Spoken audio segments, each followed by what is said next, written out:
শুভ সন্ধ্যা বন্ধুরা। পকোড়া খেতে তো আমরা সবাই কম বেশি পছন্দ করি, আর সেই পকোড়া যদি সন্ধ্যাবেলা একসাথে বসে চায়ের সাথে খাওয়া যায় তাহলে তো তার মজাটাই একটা আলাদা। তার জন্য আমি আজকে বানিয়ে নিয়েছিলাম ডিমের পকোড়া। 3টে ডিম আর একটা আলু নিয়ে সেদ্ধ করে নিয়েছি। কিছুক্ষণ ঠান্ডা করে নিয়ে খোসাগুলো ছাড়িয়ে নিয়ে আমি আলুটা গ্রেট করে নিচ্ছি। আলুটা এখানে গ্রেট করে নিতে হবে, নাহলে আলুটা যখন মাখানো হবে ওর মধ্যে দলা ভাব রয়ে গেলে পকোড়াগুলো খেতে ভালো লাগবে না। আর ডিমগুলোকে আমি ছোটো ছোটো করে টুকরো করে নিয়েছি, যাতে পকোড়াটা যখন খাওয়া হবে মুখে একটা করে ডিমের টুকরো পড়লে ভালো লাগবে খেতে। এভাবে যখন ডিমগুলো সব টুকরো হয়ে গেছে, এখন ম্যাশ করা আলুর মধ্যে আমি ডিমের টুকরোগুলো মিশিয়ে দিলাম। এখন ওর মধ্যে দিয়ে দিচ্ছি কিছু গুঁড়ো মশলা।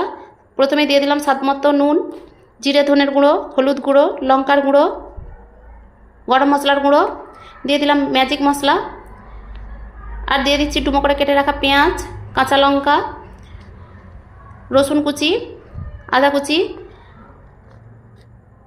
দিয়ে দিচ্ছি 3 চামচ মতো ব্রেড ক্রাম্বস, এখানে তোমরা বেসনও দিতে পারো।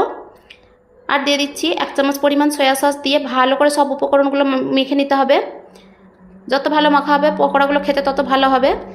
মাখা হয়ে গেলে পরে এখন আমি ছোট ছোট বলের আকারে তৈরি করে নিচ্ছি। একটু চেপে চেপে বলটা তৈরি করতে হবে, নাহলে যখন তেলের মধ্যে দেওয়া হবে ছেড়ে যাবে। এভাবে আমি কয়েকটা পকোড়া তৈরি করে নিয়েছি।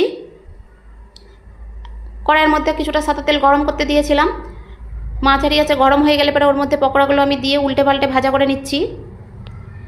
গ্যাসের ফ্লেমটা অবশ্যই মিডিয়ামে রাখতে হবে, নাহলে পকোড়াগুলো পুড়ে যাবে।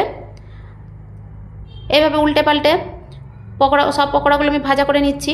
আর এই ফেনা ওঠার কারণ হলো ডিম আছে, সেই জন্য এরকম ফেনা উঠছে। এভাবে সব পকোড়াগুলো ভাজা হয়ে গেলে পরে নামিয়ে নিয়ে সসের সাথে আমি পরিবেশন করেছি।